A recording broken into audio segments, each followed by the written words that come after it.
2, 1, go!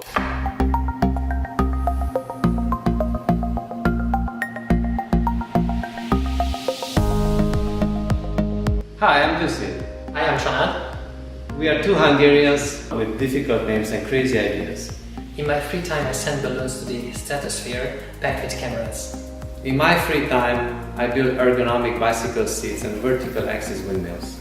We both attended Burning Man in the past. Here is me taking 3D pictures. And here is me riding my Lancia setup on the playa.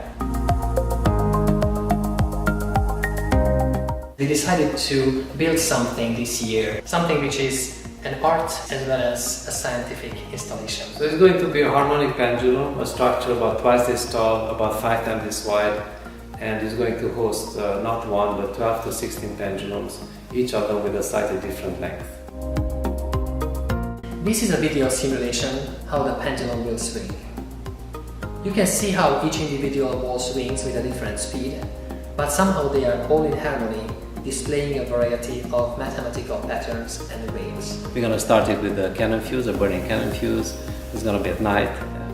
The first 18 people who will contribute $100 or more will get an opportunity to be the starter person. And these tickets are transferable, obviously. And for those who send us $50 or more, we're going to send them a personalized picture taken on the playa in front of the installation with their name on it, so that you can hang it on the wall of your office.